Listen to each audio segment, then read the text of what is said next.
চমৎকার দৃশ্য, সিলেট শাহজালাল ব্রিজ দেখতে পাচ্ছেন। এই হচ্ছে সুরমা নদী।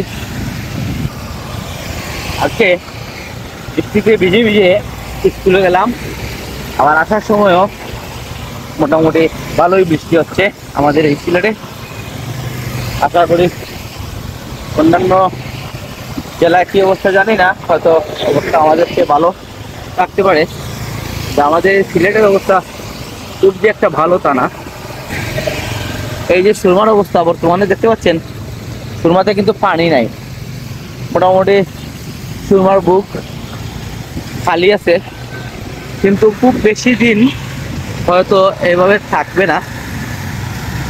পাহাড়ি ঢল, ভারতীয় ঢল হয়তো আমাদের এই সুরমাকে আবারও অথই থলে থলিয়ে দিবে এবং আমরা সিলেটবাসী অথই জলে ভেসে যাব। দেখতে পাচ্ছেন গাড়িও যাচ্ছে সুরমার ব্রিজ দিয়ে। এটা নতুন ব্রিজ বলি আমরা, শাহজালাল ব্রিজ।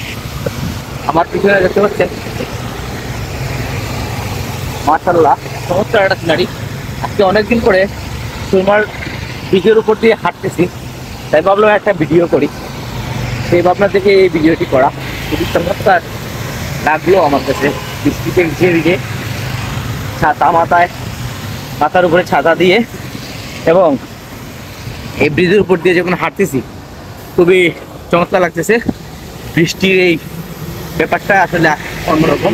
তারপরে আপনার সামনে এরকম একটা নদী থাকবে, সুরমা নদী, যেটা এখন শান্ত, অনেকটাই শান্ত এই নদী।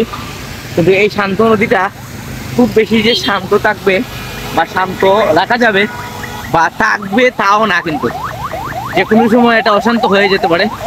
এবং আমাদের এই সিলেটের সুরমা নদীটা বিশেষ করে বর্ষার সময় অনেক পানি হয়। কেন হয়? কারণ খনন কাজের খুবই অভাব। আমাদের সাবেক মেয়র আরিফুল হক চৌধুরী থাকাকালীন অবস্থায় এটা খনন কাজের উদ্যোগ নেওয়া হয়েছিল। পরবর্তীতে এটা তেমন একটা আগায়নি এই উদ্যোগটা। আর আনোয়ারুজ্জামান সাহেব তো খুব বেশি একটা সময় পানও নাই। সব কিছু মিলে আসলে এই সুরমার জল ধরার যে একটা ক্ষমতা, সেই ক্ষমতাটা কিন্তু দিন দিন হারিয়ে যাচ্ছে, যার কারণে আমাদের এই সিলেটে অনেক বন্যা হয়ে থাকে। তো যাই হোক বন্ধুগণ, আমি মোটামুটি ব্রিজের একদম শেষ প্রান্তে চলে এসেছি আর নদীও পার হয়ে গেছি। তো এখন এই মুহূর্তে বিদায় নেব।